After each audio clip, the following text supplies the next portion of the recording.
Ladies and gentlemen, welcome to the American Safeguard Insurance Studio. Your host, Matt McJunkins and Matt Wilcox, with Thomas Thrash and Barry Grooms. Presented to you by Hootens.com, your source for Arkansas high school football. You are now Between the Mats.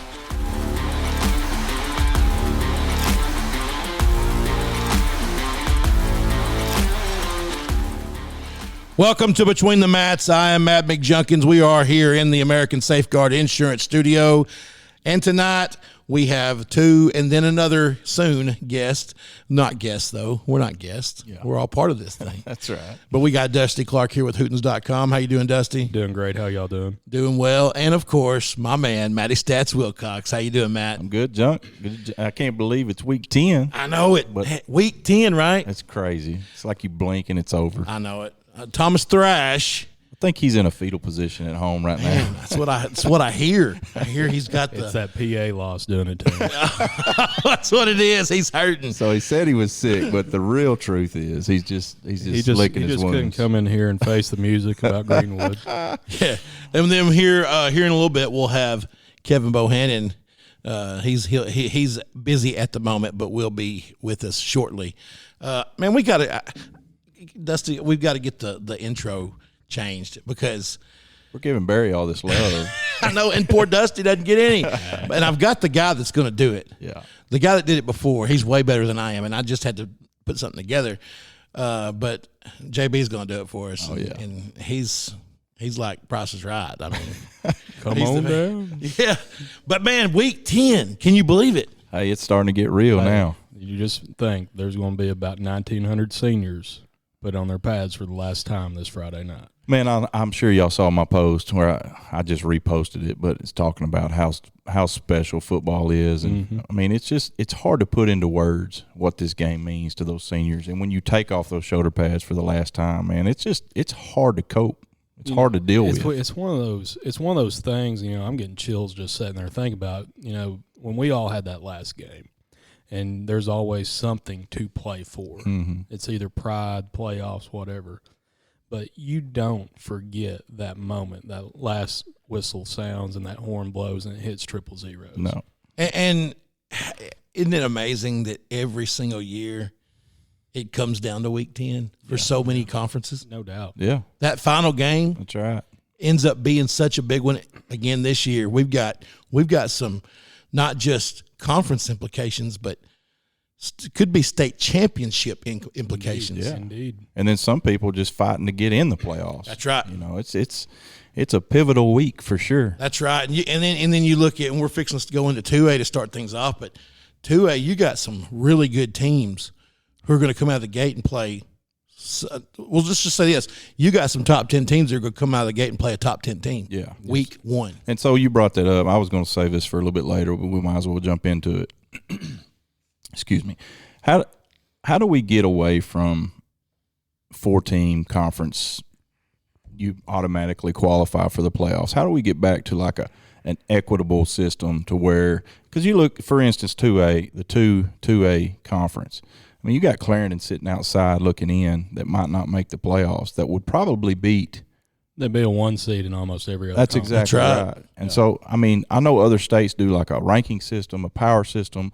Is there not something out there that we could change to make it more fair? 2A has been, I'm going to say ravaged, but just kind of victimized with 8-man. Mm-hmm. Sure. Because, I was doing some research this week, and I was looking at Rising and their record over the years. And a couple years ago, I think it was their last state championship in 2004, that entire conference that they played in, the schools are either consolidated with a bigger school or playing 8-man this year. Is that right? And that's 15, 16 years ago. Right. Well, how many of those schools that used to be 2A, like Rising, are 3A and may have 25 kids on the team? Exactly. That's right. Exactly. And, Rising had to consolidate with Kingsland along the way, and that's keeping them out of 2A. Mm-hmm. And of course, you got like schools like Mineral Springs that's got a population of 100 kids. Right. When I was there, and I doubt it's any different now, we were the smallest school in the state of Arkansas that played football. Yeah, no doubt. And it's funny when you look at the numbers and how they shape up. And, of course, there's a lot that goes into play with it. But, I think what we will head to in the next few years is a power ranking system, something like that. And you're going to have the promotion and relegation. You're just going. It's what's going to have to be. Yeah. Because there's going to be schools that struggle, that keep a team, but there's also going to be schools that Mineral. How many kids Mineral got on the team? 24, 25? I really don't know, but I'm sure it's not more. I would say probably 30. 30. But why can't they do something like with 7A where your top two teams don't play the first week? Now, I realize you may not have enough teams maybe to do a playoff, but I don't know. Something's got to be different though. Yeah, the goal for the playoffs and the state championship is to get the two best teams at the end of at the end, right? Not in the semifinals or the quarterfinals, and that's what we have a lot of times. Of course, I'm partial, but I look back at last year and I feel like Greenbrier was the second best team in the state. Well, we had to play PA in the semis. I feel like the kids got robbed of getting to play in War Memorial because of that. Right. And it's just the way it shakes out. And I just feel like if there was a power ranking system or something that we split those 1 and 2 teams up and let them, The only real true ranking that they do is the buys that are awarded in 3A and 4A are based off the strength of the conference in the playoffs. Mm-hmm. So you'll see that there are some teams that get a first round bye. Yeah. You'd think Prescott would be getting a first round bye. Right. They played the state title, semifinals every year. But I think the bye, I can't remember if the buys this year are in the 2 and the 5 maybe, or 2 and the 4. And it's but based off the success of the conference as a whole in the playoffs. Yeah, which you would think, in 4A, you would think that Conference 7 would be up there every year. Yeah, because they typically go deep. At least a couple of them do. I just feel like that there's enough qualified people in the state that pay attention to high school football now that you could get enough opinions to have a really good power ranking. Yeah. Oh, I agree 100%. I agree 100%. Well, I'm off my soapbox. Okay. Hey, I agree. I mean, what we want is for the kids to get exposure and to get the best experience they can. Yeah. And to do that, we want to see the best go deep. That's it. Yeah. All right, we'll start with 2A this week. And I will start it off since I kind of partial to that. Those are your boys. That's right. So last week, week 9, Hazen 8-0. They beat Bearden 60-0. Hazen's given up 28 points, I believe, on the season all year. Yeah, all year long. It's funny because we talk about the quarterback. Yeah, I've even heard a lot about running back, and rightfully so. Sure. But a defense that's given up 28 points all year long. Yeah, I believe that's 3.5 points a game. It's not much. That's almost as good as Carlisle was in 1993.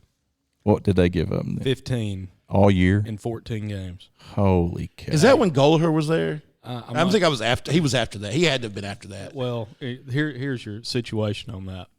2 teams scored on them all year. All right, they played Bigelow. They beat Bigelow 88-8. Okay. Bigelow. How'd they slip in? Hey. Bigelow scored on a hook and ladder. Oh, nice. Okay, when they were down 80, literally. Nice. Okay, and then they went and scored another one and tacked on a 2-point conversion because they were mad. All right. And then they got beat by Rising in the state championship game. Oh, wow. So they didn't even win the 7-0. Oh my! Wow. God. So, Bigelow's over there going, Dusty, we were trying to forget that. Hey, I'm never going to let them forget He that. said, "Thanks for bringing that up." I had the second part of that story. The only reason I know that I had to sit through my brother getting beat 79-0 by Carlisle. Well, let me tell you, back in the 90s, Carlisle beat a lot of people that. Yeah. There was no mercy rule back in 1993. Well, speaking of Carlisle, number 2, the Bison at Carlisle moved to 8-0 after beating England 48-22. They haven't been tested really this year. Mm-mm. So those 2 teams, we're going to see them, face off Friday night for conference championship. And, that's right. Possibly see the winner of that be the state champion. Yeah, possibly. All right, number 3, Bigelow beat Conway Christian 38-7. Mark Tree beat Cross County 44-6. Mount Ida beat Foreman 56-6. Derrick's had a week off after beating Poen by 1 EPC number 7 lost to Desart 52-50. Was that one in overtime? Yes, it was. And Dusty, you might be able to fill us in on that game. EPC was up pretty big early, weren't they? EPC was up 18 in the fourth quarter. Really? And then Desart, of course, they went for 2 in overtime for the win. So I'll be dang. I know. I saw a running back from Desart. Yeah, Desart had a good game, and it wasn't the kid from last week. It was Kirby, wasn't it? Yep. It was Jack Kirby. Yep. So that's that's another big win for Desart. It is. Hey, and Desart, they're coming off that. They started 0-3. They're 5-0. It's new Flight Eagles right there. That's right. So Conway Christian lost to Bigelow 38-7. Probably the conference championship of that one there. Clarendon, number 9, lost to Earl 46-38, and Earl has been on upset city the last few weeks. Number 10, Poen lost to Mineral Springs 50-6. That was a shocking score to me. I believe when we picked those games, I might have been on a lonely island. Did you have some inside information on that? I tried to tell y'all. So this week, Hazen, number 1, plays at Carlisle. 2 undefeated teams battling for the number 1 and number 2 battling for the conference championship. So before we move on, they will be without their quarterback for the first half. That's right. I forgot. How does that affect the ball game there? Well, hang on one second, because Kevin Bohannon just texted and said he's ready. So well, we can ask. Let's just ask him. His spider sense was tingling. It was. Dusty, do you have any insight on how that went down? Or I've heard things, but I haven't. I haven't talked to either coach, so I don't want to speak on it. But hey, your ears must have been burning, because we had just brought up a topic that when I saw you text, I said, well, it's the perfect timing, because Kevin, we're in the middle of 2A right now, and Matty Wilcox just mentioned that in this number 1 versus number 2 matchup, we've got a quarterback that's going to miss a half. That's right. Can you enlighten us a little bit on that? I absolutely can, guys. So the football ejection rule is different from baseball. Baseball, if you get ejected, no matter what inning, you miss the next game. For coaches and players in football, it's a little bit different. You miss 4 quarters or the equivalent of a game. So when you get ejected matters. Go back to Coach Maupin from Maumelle getting ejected in the 4th quarter 3 weeks ago. Well, 2 weeks ago, his team went to overtime. He got to come back out. Now, Luke King was ejected in the 2nd quarter last week of their 60-0 blowout win, which befuddles me to no end. Yeah, me too. And that I blame that on the officials, and I don't do that a whole lot because I were one at one time, and I know it's not correct English, but PCSSD and all. Hey, no judgment here. Yeah. So I'm just glad that I've converted you to hating officials just like I do. Yeah, preventive officiating is where you get away with that, and if King went too far, he went too far. I haven't seen the video of it, but. So since he was ejected in the 2nd quarter, he missed the 3rd and 4th. That's 1-2. And then his 3rd and 4th quarter will be the 1st and 2nd of the Hazen game, making him eligible at halftime to go into quarters 3 and 4 for the number 1, number 2 matchup. Yeah, I'm glad you said that, and I'm not going to chase a rabbit very far here. I guess I'm going to chase one a little bit. But Saturday, we're in a Pee Wee football game. We're getting beat, and our coach gets mad. And we get a kid hit in the back, and he gets hurt, and nobody throws anything. And we're over to the side. The side judge is sitting there talking to me, and the head coach says something about, y'all need to pay attention. I know y'all wanted to get out of here, blah, blah, blah. And he should have just thrown a flag. Mm-hmm. But he turns around, he says, Coach, you got something to say to me? And I said, hey, there is no reason for you to engage him. Mm-hmm. You either need to throw a flag and call it, or walk away. But when you engage him, then you become the aggressor. Mm-hmm. And he kind of kept on. And I'm just like, that's where people get mad at officials, mm-hmm.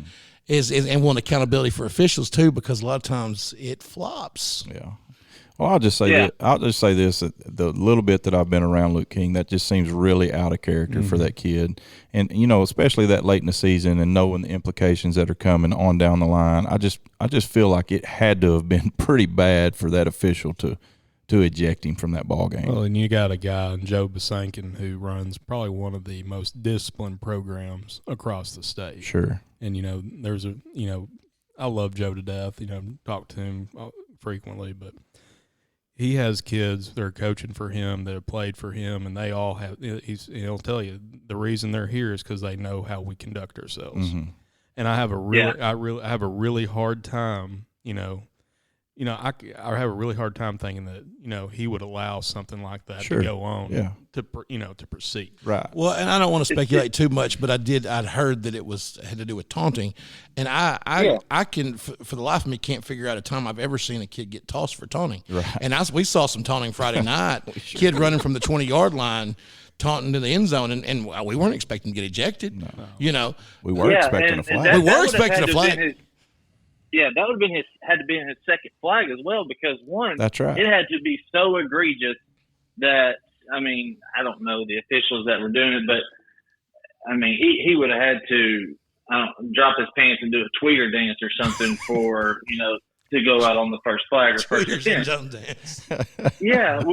Tweeters end zone dance. So with that said, what were they doing? And head linesman and side judge, line judge, whatever you call them now, that they have to have the thickest skin because they hear it the most. Sure. Mm-hmm. And, because they're going to come to you first to gripe about the umpire and the back judge who throws a pass interference every time, or the umpire throws a holding call every time you run off the right tackle. Mm-hmm. Now, Right. so there's that bit of preventive officiating that has to go into that, because my number one goal, and Dusty can attest to this, whenever we called a game, was we don't want to know we're there. Yeah. That's what it should be. Yeah. Want to be seen, not heard. What it should be. Yeah. That's what one of my favorite human beings of all time, Jim Withrow, used to always tell that line judge on our side, is like, just know I'm talking through you, I'm not talking to you. That's right. Yeah. I want you to hear me, but I don't want you to listen to me. All right, well, we'll move on here. Number 3 into a Bigelow goes to Decatur, who is 0-9 this year. Number 4, Mark Tree, they're 8-1. They're playing. I don't know why I didn't put it right. Points that count. That's right. They're at EPC. Is it at EPC or Mark Tree? It's at Mark It's Tree. at Mark. It's at Mark Tree. I guess I dropped the ball and didn't write all my 2A's down. But I bet, is it a Thursday night game? No. Is it not? I don't know. I just guess I didn't put it down. Number 5, Mount Ida. Do they play this week? At Dirks. At Dirks. I've got a few here missing. Number 6, Dirks plays versus Mount Ida. Middle Springs, I know they're playing at home versus Murfreesboro. They're at 7 now after that big win over Poland. Number 8, the Eagles at Desart move into the top 10 this week. We've been threatening to do it for a while now. But, they've got 3 losses, and they're big, they're losses to teams. Yeah. Early in the season. That's right. EPC is at Mark Tree, by the way, and it is on Thursday. Okay. It is on Thursday. Okay. Number 9 is EPC. They are at Mark Tree. Number 10, Earl. And I don't have a game for Earl. Does anybody have a game for Earl? They're at home against Cross County. Home against Cross County. Well, I'm glad Matt was paying attention this week. All right, so that'll take us into 3A last week. In week 9 in 3A, we had Prescott number 1. They had the week off. Number 2, Charleston won against West Fork 49-7. Number 3, Boonville beat Lavaca 64-27. Number 4, Melbourne over Quitman 68-40. Number 5, Rising beat Barton 29-16 in a good, highly contested ball game there. Number 6, Hoxie lost to Osceola 20-14. Had some turnover trouble there in that one. Turned it over inside the 5. What'd you say, 3 times? 3 times, yeah. I was talking to Coach Sears, and he said he hates to lose, but it's one of those things that his team, like, it's going to be the boulder on their shoulder the rest of the year. They know That's they good. can correct that. Right time. Because they outgained them like 415 to like 200. Yeah. Number 7, Newport won 61-16 over Yeovil Summit. Number 8, Glen Rose beat Centerport 42-15. That's a pretty good statement win there. Undefeated Center Point. Number 9 was Center Point. Number 10, Camden Harmony Grove beat Lake Village in a shootout 64-41. Hey, is Parker Chapel? What's the deal? Are they not playing? They're They're playing 8-man. Okay, so that game with Prescott that originally would have been Parker's Chapel, they dropped to 8-man. So there was already – I was talking to Glass about this a couple weeks ago because I asked him why they scheduled the homer. He said, well, we had a natural bye in the schedule because we only had 7 teams in our conference. Yeah. And then Parker's Chapel dropped, and he's like, well, where do you find a game at where do you 10? find a week 9 or week 9? Week 9 game out because it's already a struggle just finding homers. Yeah, sure. And nobody really wants to play Prescott anyways. Right. Well, they'll be fresh-legged because they had some injuries. Oh yeah. So typically you don't really want to be off that much, most coaches, but for them, I don't know. Will they get a bye first round? I don't think they do. So they'll probably draw somebody that won't be a huge matchup to where they can ease their way back in come playoff time. Sure. The programs, they know how to approach a bye. Yeah. Oh, sure. This is something that they've been through before, so they'll be all right. So our new top 10 for 3A heading into the final week of the season. Prescott stays number 1. They will be at Horatio. Number 2 on Thursday. Oh, see, I had them at another bye. I didn't pick up the Thursday night games. That's what happened to me. That entire conference is playing Thursday nights. I got you. Number 2 Charleston will be at Lavaca. Number 3 Booneville at Cedarville. Number 4 Melbourne will travel to Atkins. Number 5 Rising will be at home against Drew Central. Number 6 Newport will be at home against Perryville. Number 7 Glen Rose at Magnet Cove. Number 8 Camden Harmony Grove will be at home against Barton. Number 9 Osceola will be at Manila. Osceola has won 5 straight. They got it rolling the right direction. And then number 10 is Hoxie, who lost to Osceola, will be at Walnut Ridge, and that'll be for the 2 seed out of the 3A. And that's a 1-mile trip for a game. Yeah. Yeah. And Centerpoint was just in the top 10 as the undefeated team. That's right. And they're at 8-1. They're going to play. They got a game this week. They're going to have to play if they're going to win. Yeah, there's no doubt. You got with Centerpoint and Bismarck. Bismarck had a week off to get healthy. They got kind of banged up along the way against Glen Rose. Mm-hmm. It's going to be pretty interesting. But the game I'm curious about in 3A is Barton and Camden Harmony Grove. Yeah. Barton is coming on. They were leading Rising 16-15 start the fourth quarter the other night. Right. And there's some people, there's of course, Wiz in the group text like, hey, anybody get that Rising score? Well, didn't Rising score on the last play before? I mean, there was time for a kickoff, but other than that, no, I know they scored with like 4 minutes left, and they scored with like 1:30 left or something like that. They scored their last 2 touchdowns deep in the fourth quarter. I was thinking the last one was right at the end. Yeah. But go ahead. I was going to say, guys, real quick, the buys in Class 3A are Conference 4. That'd be Glen Rose. That'll be Glen Rose.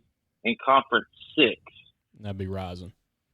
Prescott will play the 5 out of Conference 1, which Mansfield, Westfork, Lavaca. That'll be Lavaca. That'll be Lavaca because Westfork. Lavaca may be 4, so it could be Mansfield 5. Lavaca. They've got to figure some stuff out this week. Yeah, Mansfield should win because they're playing Hackett. Yeah, Lavaca's got to beat Charleston. Yeah, and without Maddox Noel. That ain't gonna happen. So let's just set fade to what it is. Yep. All right, John. All right, 4A. Arkadelphia, they been number one for some time. They are undefeated and had another bye, the second in the month of October. They stay at number 1. Harding Academy number 2. They're 8-0, beat Heber 39-13. Number 3 Star City beat Monticello 56-21. Star City is 9-1. They have played every week this year. Warren, they're off this week. What's that? Yeah, they're off this week. Yeah, they're off this week. Yeah, that's right. Weekend bye. And I believe Warren is too, aren't they? Oh, they play. Or they play on Thursday night, probably? No, yeah, they play on Thursday. All right. So Warren 8-1. So that's the dummy me that just looked at Friday for the game. All right. Yeah. So, all 8 4A games are on Thursday night. All 5 3A games are on Thursday night. I got you, boys. Don't worry. Yeah. So number 4 Warren beat Helena 42-8. Number 5 Stuttgart beat Lone Oak 35-32 there in a close one. Stuttgart scored pretty late too, I think, to win that, didn't they? They had to come back in that one. Yeah. Malvern, number 6, beat Nashville 48-34. 2-score game, closer than I expected, especially letting Nashville, Malvern has not given up a lot of points, but Nashville's able to put 34 on them. You expect that 48 on the Malvern side. Pocahontas, number 7, beat Blytheville 33-22. Haskell and Harmony Grove remains undefeated at number 8, beating Mayflower 47-7. Number 9, McGee played their 7th game of the season and beat DeWitt 32-25. And number 10, Nashville, they lost to Malvern 48-34. So this week, Arkadelphia at Malvern. What a big ball game. Man, I wish I was going to be there. You know, we've talked about this before, but losing this game could be the best thing for one of these teams. You end up on the side opposite of Harding Academy, and then, hey, let's be honest, it's hard to beat the same team twice. It's hard to beat the same good team twice. That's right. So these two teams very, very possibly could beat each other in the finals if they get through Harding Academy. Yeah. And that goes back to that thing we talked about before we started, that equitable playoff system to where you'd like to have your two best teams on opposite side of the brackets. Yeah, I wish we'd have got Kevin on there because he could really go get on the – we were talking about the 2A playoff system, how like Mineral Springs is looking to see if they're going to play Hazen or Carlisle first round. Yeah, and then like Conway Christian will play, you know, they get the 2 seed. They'll have to play the 3 out of the 2A, which will be, you know. Could be Mark Tree, could be, you know, Earl. EPC. EPC. I mean, we were just talking about how we wish there was some kind of a power ranking system instead of doing it the way that we do it. Yeah, instead of it being rotating. Yeah. You know, a lot of other states have done that, but as y'all can see, Arkansas has been slow to adopt different things. The only time they've ever done a power rating system is when they had blended classifications at the highest level. Yeah. That was back when Mountain Home and all those guys were getting the quality points for losing to a 7A school. Oh yeah, that's exactly right. So they had with a 6A, 7A, so Mountain Home would get quality points for losing, you know, to North Little Rock 60-14, but they beat, you know, whoever the Searcy, the 6A team, that counted as, you know, so much points. So you got to go to the playoffs based off that. I gotcha. That's kind of like getting paid to go play Alabama. Yeah. That's right. $1.5 million. So number 2, Harding Academy 8-0 plays at Cave City. Number 3, Star City, they're off this week. They've got their 10 in. Number 4, Warren. Who did you say they played, Matt? They play at home against Hamburg. Home against Hamburg on Thursday night. Number 5, Stuttgart plays Bald Knob at home. Malvern, number 6, they will play at home against Arkadelphia. Number 7, Pocahontas goes to Highland. Number 8, Haskell Harmony Grove, undefeated 9-0, going to Bauxite for a big matchup there. Number 9, McGee plays Helena at home. And number 10, Rivercrest at Blytheville. Yeah, you know, I was looking at this, and we've talked about this a lot. We'll really see in this Arkadelphia Malvern game. We've talked about, you know, we've got Malvern at 6, but they could be number 3 or 2. And so we'll find out a lot about how Malvern matches up against one of the best teams in the state. Yeah. And you look at Elkins, you know, we know they got a powerful offense. They're 8-1. The separator there is, and Nashville just out of the top 10. You know, Nashville beat Charleston at Charleston. Elkins loses to Charleston at home. Yeah. And so it's like when you're trying to compare these teams who are never going to see each other unless it's in a playoff run. 4A is that classification where geography is, you know, paramount and how the schools are, because, you know, that 4A is nestled up there in northwest Arkansas. Yep. There's 3A schools that they usually play non-conference, 5A schools will play non-conference. But you get down 7-4A, they're playing everybody. Yeah, that's right. You know, they're playing 6A schools, 5A schools. You know, name your shot. They're playing it, and you know that's what makes it really, really hard to get a read on that 1-4A is because it's so isolated. Mm-hmm. You see the same thing in baseball too, because and it's widely known that baseball is a little bit better than in the South, especially southern part of the state. Traditionally, that's where a lot of state champions have come from, right? Lower classifications, especially. But it sets up like this, to where Elkins is going to get a bye. Elkins and Harding Academy are the 2 that get byes in 4A.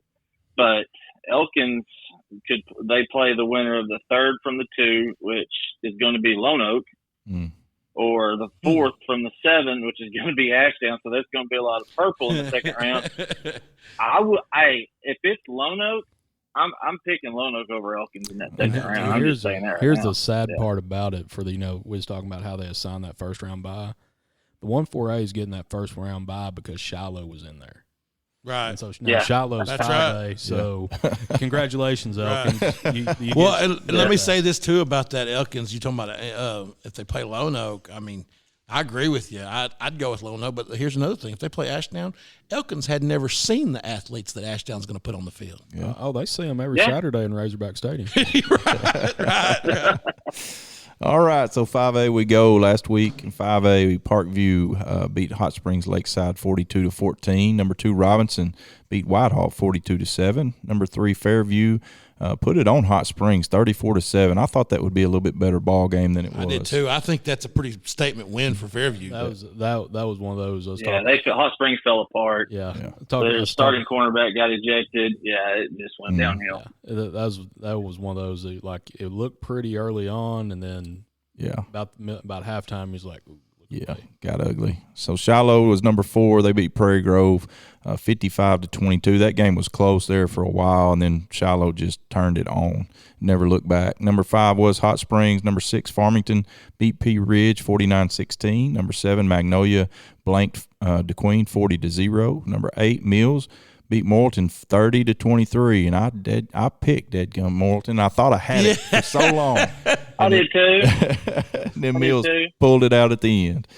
All right, number 9 Valley View beat Nettleton 34-7 and a big win there. And number 10 was Wynn, and they beat Forest City 49-14. So week 10, our last top 10 for the regular season in 5A. Parkview stays number 1 in a big test in the South this week for Parkview, which will determine the number 1 seed out of the South. They will play at Camden Fairview. That should be a good one there, boys. Number 2, Robinson will play at home against Pine Bluff. Number 3 is Camden Fairview. Number 4, Shiloh will be at home against Alma. Number 5, Farmington at home against Prairie Grove. And that game has a lot of implications because there's a lot of it does. If they win by so many, and then there's a lot of things that can happen. You got points involved. Hey guys, I want to tell y'all just real quick. I was talking to Kyle Sutherland today. He wrote his article for SB Live, but I said, okay, this could get tricky on Friday. I said, assume Harrison beat Pea Ridge by 13 points. That'll move them to 59 in the tiebreaker. Okay, so if PG beats Farmington, they're the 2, then Harrison, then Farmington. But this is the fun part. If Farmington beats Prairie Grove by only 6, which is possible, and Harrison only beats Pea Ridge by 12, you'll have all 3 with identical records and all 3 with identical points in the tiebreaker system. So it could get a little crazy. That the playoff scenario in that conference right there is the wackiest of the week. So it doesn't get any crazier than that. I tell you, well, another thing to put icing on that is the reason that they're in that situation is because Farmington's quarterback goes down at Harrison and they lose that ball game. I know, lose 21-14. Yeah, that's right. And so if that does happen, does it go to a coin flip at that point? They go to record versus the next highest ranked team, so they all lost to the big boy. Then they would go to the 5th place team, which they all beat. Then at some point it gets down to a coin flip, takes one away, and then they do the head to head versus the top 2 teams. Okay. So it could get it could get down to that point. You would think that at least I know there's more to it than this, but say Farmington beats Prairie Grove. Prairie Grove's loss to Farmington is more impressive than Farmington's loss to Harrison. Mm-hmm. But there's not a power rating system. That's right. That's right. And so, one thing that the 5A West is no stranger to is controversy. In 2017, they had a 4-way tie for first place, which they had. It was Greenbrier. Greenbrier, Valonia, Morrilton, and Harrison. That was Alma. Valonia was out. Yeah. But they were all 5-2 thanks to Mom L beating Alma. And so Mom L had no business beating Alma on the last game of the season. And so now all of a sudden they're 5-2 and they were having to figure out what the ultimate tiebreaker was. It was wild. Spoilers. All right, so we were at number 5 was Farmington. Number 6, Hot Springs will play crosstown rival at Hot Springs Lakeside. Number 7, Magnolia will play at home against Hope. Number 8, Mills will be at Valonia. Number 9, Valley View will be at Batesville. And number 10, Wynn will be at Nettleton. So those 2 games there in the East will determine a lot of playoff implications there. Batesville's in a precarious situation after last Friday night. Yeah. They have to that, beat. that might as well knock them out because you got to think that Southside's going to take care of business, which would give them the 4. They just got to hope that Valley View rests them folks. Yeah. So if they beat Valley View, are they in? They beat Valley View, they're in. Yeah, they beat Valley View. Yeah. So right now, they're on the Yeah. outside looking in. It's a rough situation in Pioneer Country. So a lot of big games in 5A this week. All right, so we go to 6A, where they just had a bunch of big games, right? They did, or at least a couple. Number 1, Pulaski Academy loses to number 2 Greenwood, 33-23. You're welcome, Greenwood, for the motivation. Yeah. I didn't even know they played. Was that a big game? Well, that's the reason Thomas is in bed tonight. Yeah, for sure. Number 2 Greenwood beat PA. Catholic number 3 beat El Dorado 41-16. Benton beat West Memphis 55-38. Lake Hamilton beat Russellville in a close one, 37-27. Little Rock Christian beat Greenbrier 44-7. Number 7 Marion beat Sylvan Hills in a close one, 27-23. Number 8 West Memphis lost to Benton 55-38. El Dorado lost to Catholic, and one we thought could be close, Catholic went down there and took care of business 41-16. And then Russellville, as we mentioned, lost to Lake Hamilton. So this week, number 1 Greenwood plays at Little Rock Christian. Could be a good matchup. Little Rock Christian can score. Just depends on if they can slow down that Greenwood offense. Number 2 PA playing Lake Hamilton at home, an 8-1 Lake Hamilton team. Number 3 Catholic 9-0 versus Marion at home. Number 4 Benton at Sheridan. Number 5 Lake Hamilton at PA, as we mentioned. Number 6, as we mentioned, Little Rock Christian versus Greenwood. Number 7, Marion at Catholic. Number 8, West Memphis versus Searcy at home. And El Dorado, number 9, at Jacksonville. Russellville, are they playing Thursday night? They don't play I've got them off. Yeah. Okay, yeah. So, looking at this, of course, you got the Greenwood Christian matchup and the PA Hamilton matchup that are big. But then you got Catholic. I guess if Marion beats Catholic, that puts them as the 1 seed, right? Yes, that's correct. Is that right? I got it for you. Okay, so the way the tiebreaker point system works, Marion is on the low end of that. So Marion is pretty much the 3 seed if they beat Catholic. Catholic can do no worse than the 2. Okay. And Benton would have to win by at least 11 points to be the 1. Okay, good deal. And that's probably, a sure thing you would think playing at Sheridan. Exactly, yes. All right, so 7A we go. Last week in 7A, week 9, Bryant beat North Little Rock 45-14. North Little Rock played them pretty close for a half, and then Bryant pulled away late. Number 2, Cabot, took care of business against Northside. I'm telling you guys, this Cabot defense is nasty. They beat Northside. That was an ugly game for Northside. I expected a little bit more. Yeah, it was a surprising score for me as well. Number 3, Conway beat Jonesboro 50-20. Number 4, Bentonville beat Springdale 45-7. Fayetteville took care of Heritage 48-7. Number 6, Bentonville West beat Fort Smith Southside 35-24. Rogers beat Harbor 55-6. Number 8, North Little Rock lost to Bryant. Number 9, Fort Smith Northside, and number 10, Southside.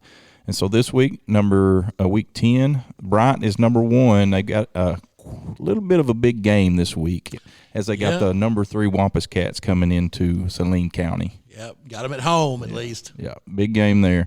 Number 2 is Cabot. They will be at North Little Rock, which could be a good ball game as well. That'll be a physical ball game. Yes, it will. Number 4, Bentonville will play crosstown rival Bentonville West. Number 5, Fayetteville will be at Springdale Harbor. Number 6 is Bentonville West. Number 7 is Rogers. They will play crosstown at Rogers Heritage. Number 8, North Little Rock. Number 9, Northside will take on Southwest. And number 10, Southside will play home against Springdale. I'm thinking Dusty's got Bryant by at least, got Conway by at least 14. All right. Well, that will take us into our picks for this week. Junk, you want to give us the results from last week? Yeah, Kevin's over there. He's marching down the street with his band celebrating again. 3-P. I like it. That's 3 in a row for Kevin. He needs to go down. We need somebody to take him down. You were the real winner because you got some quality catfish out of the deal. I did. Equipment Catfish Barn was fire, as always. All right, so going into week 10, our cumulative standings is Dusty is bringing up the rear. Oh, well. 81 of 125. He's still in it, though, not too far back.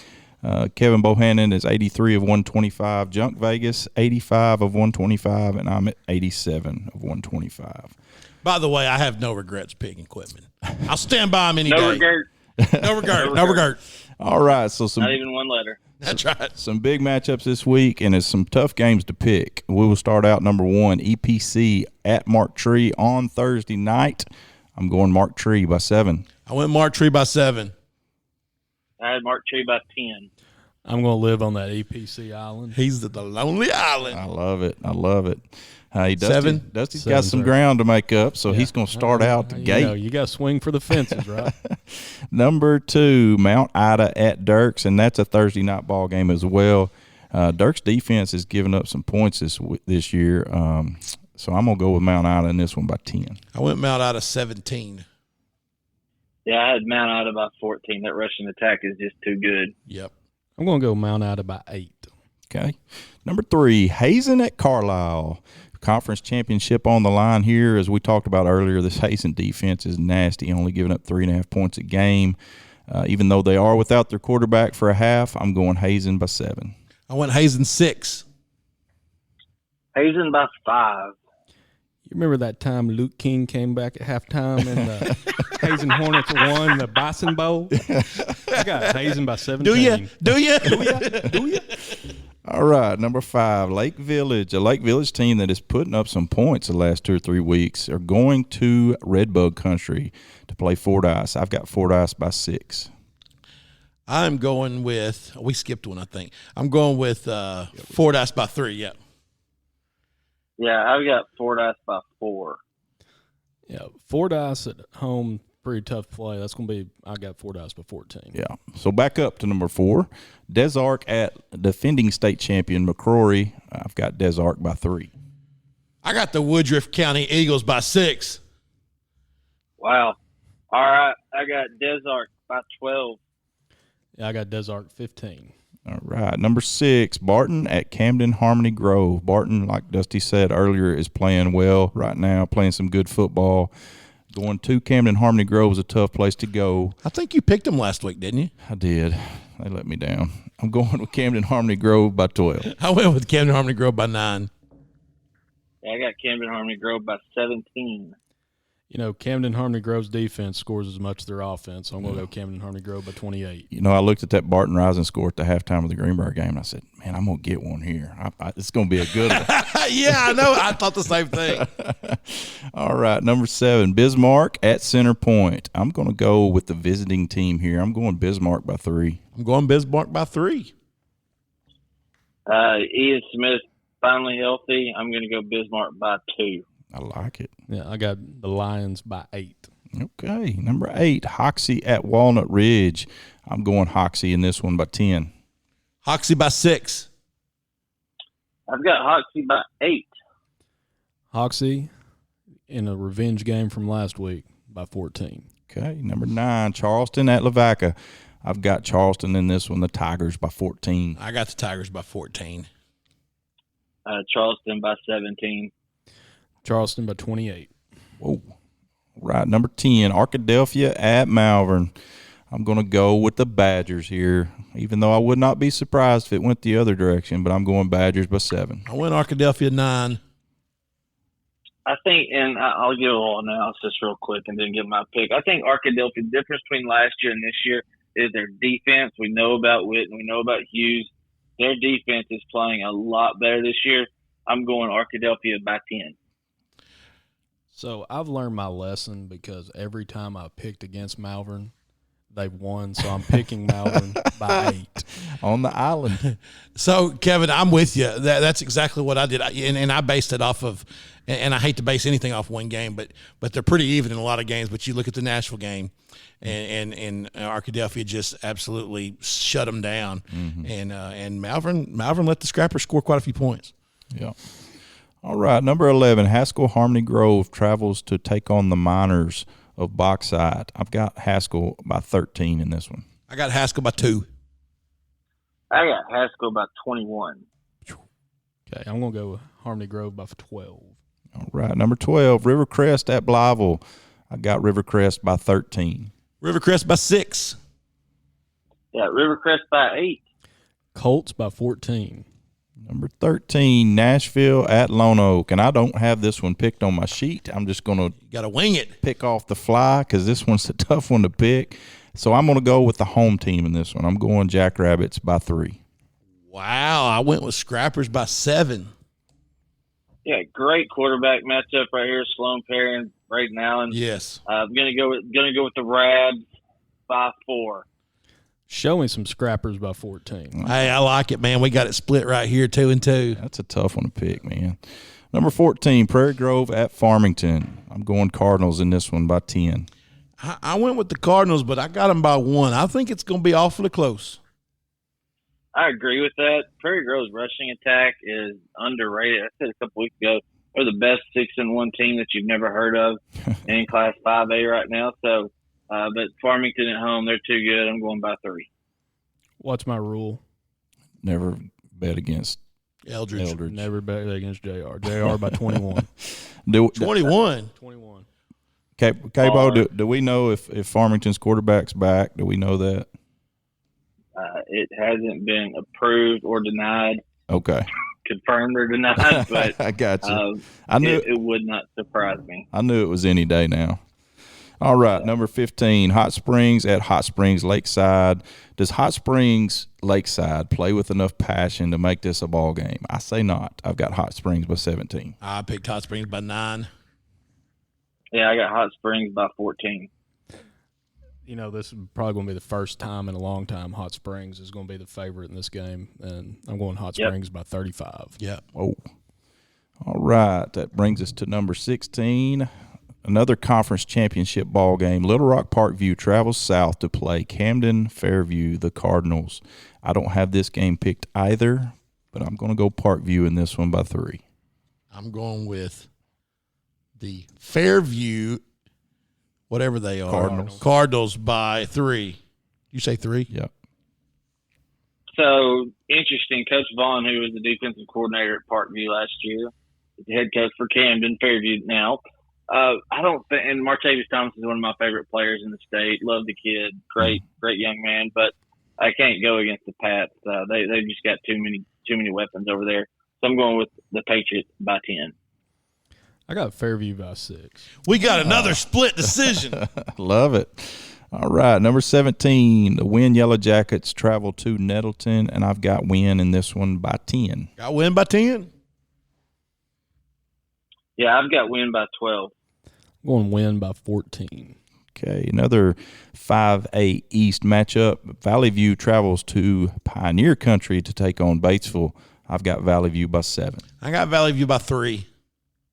See, y'all know the best score that Valley View wins by is like 21-14 or 24-17. So you know they're going to win by 7. Right. They're going to win though. I really think Ryan Morrow and the Pioneers circle the wagons this weekend. Hey, they're playing for their life right now. Their backs to the wall. Yep. Pioneers by 6. I like that pick. Number 9. Well, they're home. Yeah. Number 19, Pine Bluff at Robinson. I've got Robinson in this one by 13. Well, it depends on what Pine Bluff team shows up, but I got Robinson by 10. Yeah, gives Robinson rest some of the guys so they don't go even more wounded in the playoffs. I think Coach Escola is going to go for this one. Pine Bluff's playing for their life right now because there's some extenuating circumstances that are circling the state right now, but who knows? Robinson by 21. Yeah, I got Robinson by 20. Okay, number 20, Lake Hamilton at Pulaski Academy. How does PA bounce back after an in-state loss like that last week? Emotional ball game, a game that they've all been looking forward to all season. Lost their quarterback, but I think they bounced back big. I've got PA by 17. I'm picking this as if Busby is playing, and I've got PA by 24. The old Kevin Kelly teams, how you beat them was you were physical up front, you could get to the quarterback, and you could lock up on the receivers. That's how you beat them. Batesville did it under Dave King, but I don't think Lake Hamilton has the horses, even though you never count against Justin Crutchmer and the boys. Just hope he doesn't hit you. Yeah. I'm going Bruins by 17. Yeah, I went back and did some research on this. The last 10 times they lost, they mercy ruled their next opponent. That's a good stat. I'm going to go PA by 28. Okay. Number 21, Greenwood at Little Rock Christian. And like Junk said earlier, this could be a good ball game. Little Rock Christian's playing good football right now. I think they're playing better than they were when they took that loss to Lake Hamilton. But I think Greenwood's too much. I've got Greenwood by 13. I've got Greenwood by 17. Greenwood, they've already locked up the number 1 seed. Who knows, if Hunter Houston's going to play, is it going to be the Kane Archer show out there? I'm going to go a little bit of an upset right here. I'm going to go Little Rock Christian by 2. Little Rock Christian has a phenomenal defensive line. They scored a couple touchdowns against Greenbrier the other night on scoop and scores, block punts. Number 55, Jordan Johnson, he was, putting on a show. He had 2 sacks the other night.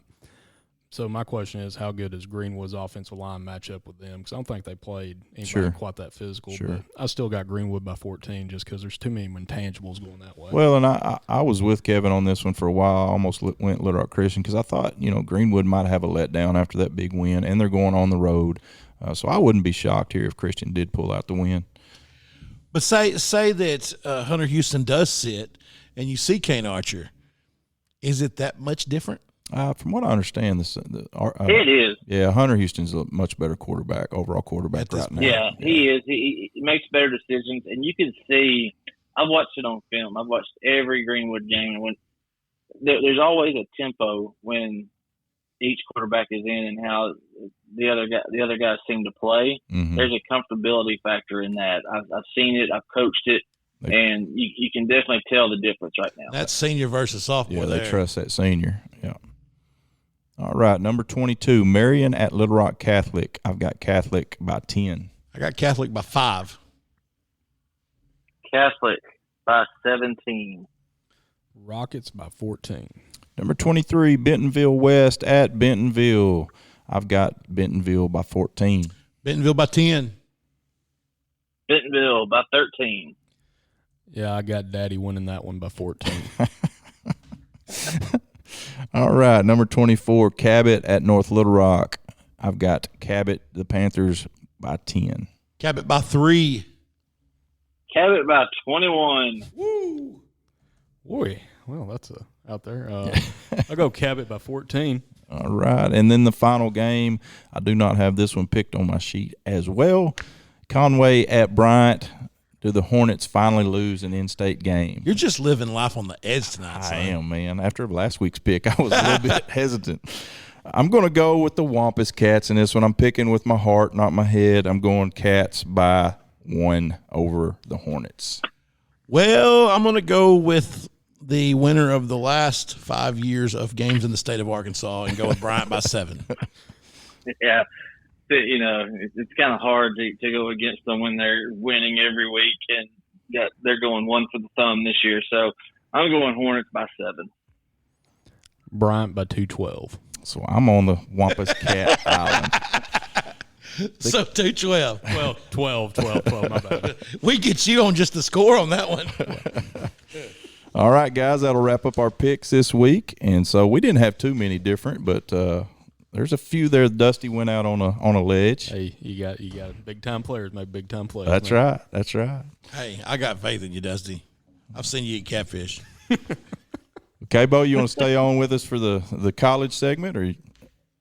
I'll go ahead and jump, guys. I appreciate you having me on, and look forward to a great week 10 of high school football. Yeah, All right. man. We'll be listening for you Friday. Thank you, man. All right, appreciate it, guys. You All right, out, see you guys. Dusty? Oh, one thing I want to talk about before we go. We got the unsanctioned 8-man championship this week. You got Fountain Lake and our boy. We got Fountain Lake and our boy Juan Diggs versus the Mountain View Yellow Jackets at Mountain View. Mountain View's 9-0. Their closest game was Fountain Lake, and they beat them by 3 in week 7. Nice. So it's going to be pretty interesting because Fountain Lake's made some changes in their offense past couple weeks, and they're a little bit more explosive than they were a couple weeks ago. Very nice. So explain to us what unsanctioned and sanctioned is there. Okay, so with the AAA, any school that is above 2A that is playing 8-man football is considered unsanctioned. I see. So, when we talked about the 2A setup a while ago, why there's only 29 teams, you have Marvel, Brinkley, Woodlawn, Spring Hill, Mountain Pine. You have all these teams that were playing 2A football, playing 8-man. Gotcha. And so those are teams that are taken away from the 2A, but they're still sanctioned as 8-man, Class A 8-man programs. But the teams that are above that, they're 3A, the Marshalls, the Subiacos, the Fountain Lakes of the world, they're unsanctioned. So they don't get to play in the regular playoffs like every other. I see. What they do is they start playing week 0. They schedule 8 games with the hope that they, finish in the top 4, and then they play their first round week 9 and their championship game week 10. Okay. So that's how we got to this segment right here. Fountain Lake beat Subiaco last week. Mountain View beat Genoa Central last week. Now they're playing. So how many unsanctioned teams are there? Right now there's 9. You got Parker's Chapel. I'll pull the list up real quick. You got Parker's Chapel, got Marshall, Subiaco, Genoa Central, Fountain Lake, Cedar Ridge, Mountain View. Izard County's a sanction. Actually, Izard County's a 1A school. So they're 1A school that started. I just went cross-eyed. Yeah. Basketball schools can play football. That's right. It's crazy how. They got 40 players on their basketball team. They're trying to get B Branch to expand and bring football in. Well, there's one thing that 8-man has proven in this state is that success is not limited to tradition. Sure. Izard County just won their conference championship in their first year of play. Mm-hmm. They beat Brinkley, they beat Rector, they beat Marvel. All schools have been playing football for over 40 years. Right. So, and that's their first year now. Is there some luck to that? Yeah, but still, it's something that's pretty impressive, that they can come in and do that. Even, Kip Delta down in Helena, right. They started their program this year. Of course, they haven't had the luck ICC has, but, still, these are little B1A schools that, we know what football does for our lives. We know what it does in our kids' lives. Sure. What's done in our lives. It teaches you so many more lessons, and it's great that these little B schools are, starting the programs and getting it going. Well, we just talked about a buddy of mine. His kids go to B Branch, and he said, you look over at the high school basketball team, they've got 23 kids on the high school basketball team. He said, there's no reason we can't have a football team. Yeah. You see that so much where where you have schools that focus on one sport, mm-hmm. and I'm not being critical of them anyway. You do what you do best, but what is best for the kids? That's right. You can have at a 1A school or 2A school, you can have great baseball programs, great track programs, basketball programs, whatever. But if you've got 25 kids, 30 kids on a junior high team, yeah, there's only 5 on the court at a That's time, right. and there's only 24 minutes, 32 minutes in a game. Goes by quick. You take those 23 kids, and then you go to the shop class and get 8 linemen out of there, and you got a football team. That's right. No doubt. All right, so that'll take us into our player highlights segment this week. Right. Dusty, appreciate you joining us. Appreciate See you ya. guys. We'll start out in Van Buren, where Malachi Henry had another big game. He had 12 catches for 164 yards, 3 touchdowns, and had a pick 6. Achilles Ringo at Mills, 22 for 33, 415 yards, 4 touchdowns. Jalen Dupree at Malvern, another huge game for him. 31 carries for 375 yards and 5 touchdowns. Cade Yates up at Mountain Home in their big comeback win, 25 for 42, 350 yards, 3 touchdowns, 5 carries, 43 yards, 2 touchdowns. That's a total of 5 touchdowns on the night. For Yates, Brady Barnett, Mountain Home, 13 carries, 143 yards. Yes, that is more than 10 a carry, and 1 touchdown. Mr. Brady Barnett was the quarterback last year and got moved to running back this year for the Bombers. Over in Melbourne, Trey Wren, 13 of 15 for 254 yards, 3 touchdowns, 14 carries for 136 yards, and 4 touchdowns. 7 touchdowns on the night for Trey Wren. Carter Bray at Melbourne, 7 catches, 145 yards, and 3 scores. Deshaun Chairs from Elkins, 24 carries, 179 yards, 2 touchdowns, 2 catches, 37 yards, 2 touchdowns. Dizzy Dean over at Elkins, quarterback, 18 for 21. That's efficient. 224 yards, 3 touchdowns. And then Dalton Vaughn from Elkins, 10 tackles, a sack and interception. Mr. Connor Baker at Pocahontas, 41 carries for 392 yards, 5 touchdowns, and had an interception on defense. That gets him real close to where 4 away. I think you're right. Yeah. So he could break it this week. Yeah. Was that it? Yeah. Yep. Okay, so Hunter Houston at Greenwood. 22 of 24, talk about efficient. 288 yards, 1 touchdown. Peyton Presson, Greenwood, 9 catches, 109 yards, 1 touchdown. Mr. Jason Sullivan over in Carlisle, 24 carries for 306 yards and 4 touchdowns. That's a big night. That's a big night. Shiloh Christian, we've heard these two names a lot. Eli Wisdom, 14 for 18, 218 yards, 4 touchdowns, 13 carries, 96 yards, 2 touchdowns. And then Bodie Neal, 8 catches, 118 yards, 2 touchdowns. In Searcy, Colton Parker had 26 carries for 207 yards and 2 scores. D.D. Johnson, 15 carries, 133 yards and 2 scores. And Tyler Strickland was 19 of 22 for 262 yards and 4 touchdowns. Strickland's had a great year. He has. You know, we always talk about Johnson, but he's stepped up as a quarterback. Braylon Russell, Benton, 24 carries, 147 yards, 3 touchdowns. In Rogers, Dane Williams, 18 of 25 for 205 yards and 3 scores. Over at Bentonville West, Jackson Bruss, 7 catches, 100 yards, 3 touchdowns. And then Braden Jones, 18 tackles, 2 tackles for loss. That's a season for some people. I want to people. say there were 5 solos or 5 assists and then 12 or 13 solos. I don't remember, but it was a bunch. That's a bunch. In Maumelle, Jaden Warshin, 15 carries, 112 yards, and 2 touchdowns. Wesley McKissick, Bologna's 21 for 35, 376 yards, 3 touchdowns. Quarterbacks had a great season. Jack Vines from Bologna, 7 catches, 114 yards, and a touchdown. I was talking to Coach Langrel today. You know, Jack Vines was our Faulkner County Player of the Week last week. Scored from everywhere he could. Yeah. He said, you know, a lot of the difference they're seeing this year playing in that Central Conference is they're seeing a lot more man-to-man coverage, whereas in the West, they would see a lot more zone. Right. Is Vines a senior? Yeah, he is. Him and McKissick both are. Yeah. All right, over in Camden Fairview, Aaron Osselbrook, 121 yards rushing, 31 yards receiving with 2 touchdowns. Nate Well at Arkansas High in Texarkana, 320 yards, 5 touchdowns throwing the football, and then 2 touchdowns rushing. What a night. In Magnolia, Mr. B.J. Curry, 184 yards and 3 touchdowns. Sam Sanders at Catholic, 17 for 22, 276 yards, 5 touchdowns, 106 yards, rushing, and 1 touchdown. He's had a great year. The Catholic quarterback. Yes, he has.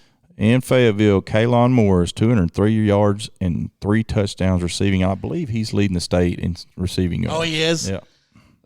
You wouldn't think a kid from Fayetteville would be leading receiving, right? No, not at all. So let's see here. Oh, check this out. I'm fixing to read 3 names, right? 3 names at Booneville. Dax Goff, 15 carries, 217 yards, 4 touchdowns. Cody Elliott, 16 carries, 226 yards, 2 touchdowns. And Trace Hall, 13 carries, 109 yards, 2 touchdowns. That's amazing. What is that? Is that 7 or no? It's 8 touchdowns and over 500 yards. Yeah, 500, almost 50 yards. That's nuts. Over in Stuttgart, their big win over Lone Oak. Cedric Hawkins, 24 carries for 222 yards, 3 touchdowns, and had a 78-yard kickoff return for a touchdown. Cameron Harper, 3 sacks and blocked a punt and recovered it for a touchdown. And that was a close ball game there. It was. That recovered for a touchdown was a big play. Yes, it was. So Gerald Shepard, West Memphis, 16 carries, 317 yards, 4 touchdowns. Keelan Mills, a Player of the Week last week, 25 for 42, 441 yards, 4 touchdowns, 56 yards, 2 touchdowns rushing. And you know the thing about that is that was in a loss, right? Yes. Yes, it That's was. nuts. That is nuts. That's exactly right. Over in Mineral Springs, over in Junk Vegas land. That's right. Mr. KJ Hayes, big game for him. 18 carries for 201 yards and a score. Jace Amerson, 4 carries, 20 yards, 2 touchdowns, 1 2-point conversion, 7 tackles, 5 of those for a loss, a forced fumble, and 2 pressures on the quarterback. Let me tell you another thing about this. You know, you said 2 touchdowns on running. He's a lineman. Is he really? He is. I've met the kid. Good kid. Hey, he lived in their backfield on defense. It sounds like it. That's a heck of a game. Mr. Evan Irwin from Mineral was 4 of 7 passing for 11 yards, 2 touchdowns, and 3 carries for 25 yards. And KT Thomas, 8 carries for 76 yards, 1 score, 1 conversion, and 8 tackles. Hornets, I do plan to be there Thursday night to watch you play there. So half of Between the Mats will be there. That's right. That's right. The half that's going hunting this week or taking Clint hunting this weekend. That's right. All right, El Dorado, DeAndre Burns, 11 catches, 97 yards, 1 touchdown. And Little Rock Christian, Mr. Walker White, we got to see him up close and personal. Good-looking athlete. He was 9 of 18 for 132 yards, 1 touchdown, 9 carries for 35 yards, and 2 scores. Over at Charleston, Brandon Scott, 13 for 18, 163 yards, 2 touchdowns. Let me tell you, I've seen this kid, and he's impressive. And then Brevin Catter, Charleston, 15 carries, 111 yards, 4 touchdowns, 3 catches for 36 yards. You know, I need to go back and look. I'd like to see what Braden Scott's completion percentage is on the year, because every week it's like 13 of 15, 15 of 17. Oh, it's crazy. And that was same with the kid over at Harding. Yeah.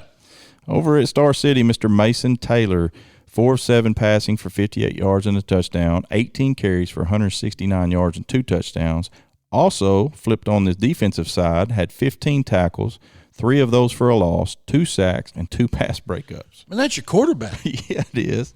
Mr. C.J. Turner, we've talked about him a lot this year. He's had a great season, had 15 carries, 202 yards, 3 scores, and had 4 tackles, which 2 of those for a loss. Listen to this. Over at Gosnell, Cameron Williams, 3 interceptions, 1 for a touchdown. Also had 109 yards receiving and 39 yards passing. And made the popcorn. That's right. In Newport, Mr. DJ Marshall, 5 of 7 for 164 yards and 4 touchdowns. Jalen Pollard at Newport, 5 carries, 107 yards, and 2 scores.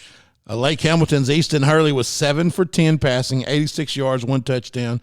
And then the man, Justin Crutchmer, 22 carries, 157 yards, 2 touchdowns, 3 catches, 46 yards, 1 touchdown. And let me say this about that kid.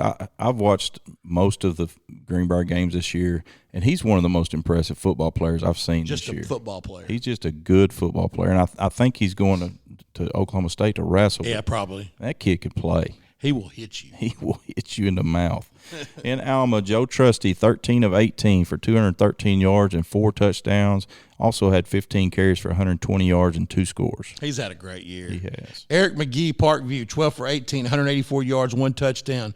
Cameron Settles, 13 carries, 107 yards, 12 touchdowns. 12 touchdowns. Wow, what a night. I'm going to go ahead and say he probably had 2. I'm going to say you're probably right.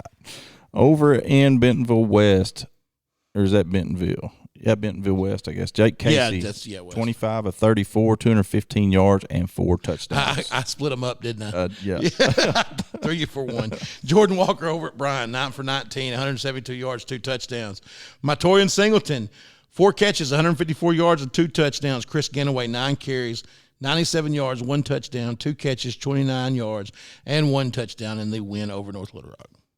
And over in Bentonville, Carter Nye, what a year he's had. Boy, he has. He's 20 for 30 for 291 yards, 2 scores, and C.J. Brown had 8 catches for 137 yards and a touchdown. You know, Nye's one of those that's put up those PlayStation numbers. He had a great year.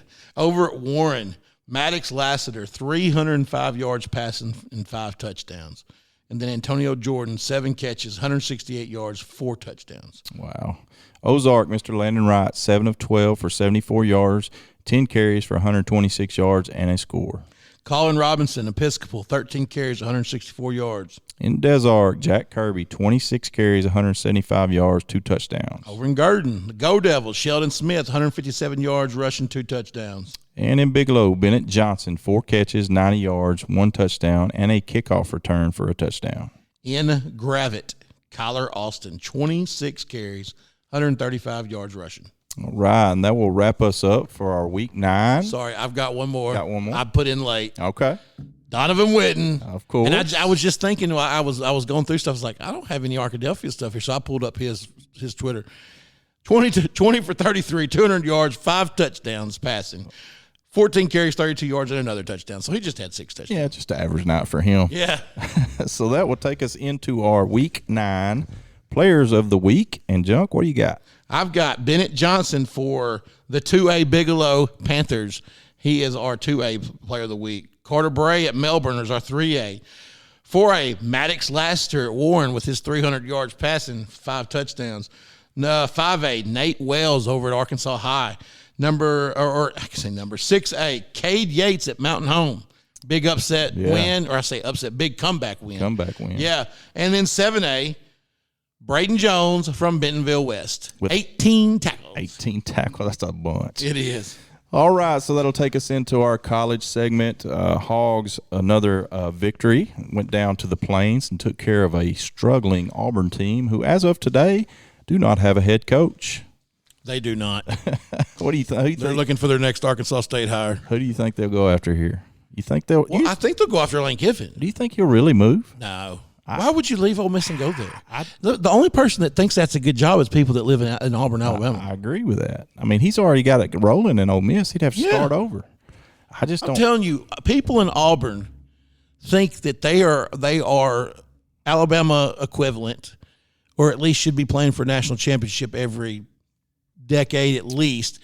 And everybody outside of Auburn in the SEC thinks that they are a middle of the pack school who went through a little run there for a while. With a guy that beat Saban 3 times. That's right, that they fired. After they gave him a huge bonus or a huge contract. Yeah. So after what I thought was a terrible start by the Hogs and a pretty average first half, up 17-13. Yeah. They come out and dominated the third quarter, imposed their will, and kind of pulled away. KJ was 16 of 24, 234 yards and a touchdown, 10 carries for 45 yards and 2 other scores. Rocket, another big game for him, 16 carries for 171 yards. Matt Landers had 4 catches for 115 yards. Well, he looked good. He did, man. I tell you what, and we've talked about this a bunch. A lot of times KJ just makes me want to throw the remote at the TV. I love him. But, man, he just never – he does not turn the ball over. He doesn't, and he throws it. He throws a pretty ball. He does. He sure does. The Hogs will be back at home this Saturday to take on the number 23 Liberty Flames with the head coach of Hugh Freeze, who is in the mix at Auburn. Yeah. Here's another thing, too. They were talking about this earlier on the radio. Would the SEC keep him from coming in? How do you after you let Bruce Pearl go to Auburn? That's exactly right. Very good point. They play at 3 o'clock. Like I said, Liberty's 7-1 on the season. Got a good football team. They're giving up 30.9 points, or they're scoring 30.9 points a game on offense, giving up 21. They're only allowing 330 yards a game defensively. But let me say this though. I want to say this. That BYU game probably scary for most of us Razorback fans. Other than that, they got beat by a couple points by Wake Forest. Every other win, they beat like Gardner Webb by 2. Yeah. I mean, they're not impressive wins. They haven't played anybody. That's right. No. So UCA with another big ASUN conference win on Saturday in their homecoming. Undefeated. Yes, sir. Beat North Alabama 64-29. Yeah. They're averaging 53 points a game. Their offense is rolling. That moves them to 3-0 in conference play. Mr. Darius Hale, who was the ASUN Player of the Week, had 19 carries for 255 yards and 2 scores. And we didn't talk about this last week, but Shunderick Powell is a running back for North Alabama. From Hoxie. Yeah, from Hoxie. And he's over 1,000 yards on the season. There were 3 of those pals, weren't there? There was. Yeah. I think the brother Dalen is at Pitt State. Oh, really? Yeah. Really? Yeah, sure is. Wow. Gorilla. Yep. Aren't they the Gorillas? Yes, they are. And they're in that same conference with UCO,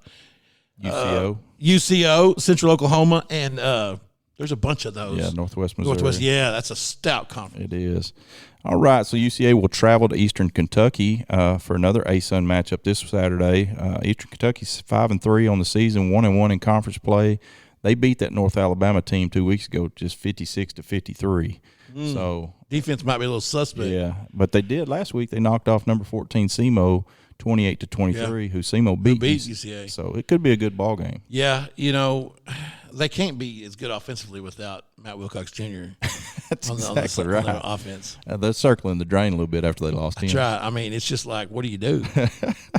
Number 3, OBU took care of business against East Central on a Thursday night ball game. They took care of business, but they had to come back. I think they barely pulled out. Yeah, 28-18. Yeah. Close ball game. Yeah. They'll travel to southeastern Oklahoma at 3 o'clock on Saturday. Number 17, Harding, beat northwestern Oklahoma 28-7. They'll travel to southwestern Oklahoma at 3 o'clock on Saturday. And then Arkansas State lost their 4th in a row to move to 2-7 on the season. He's got that thing turned around, doesn't he? They'll be at home against UMass, who, if they don't get this one, it's looking pretty bleak over there for them because UMass is not a very good football team. No, they're not. All right, my man. You got anything else? No, man, I'm good. Hey, guys, week 10, get out and support your local high school teams. And if you can't get out to support them, go watch a football game somewhere because it ain't going to be long. It's going to be over with. That's right. Don't do like me and sit on the couch and watch 3 of them at the same time. All right. We'll check y'all next week. Later on.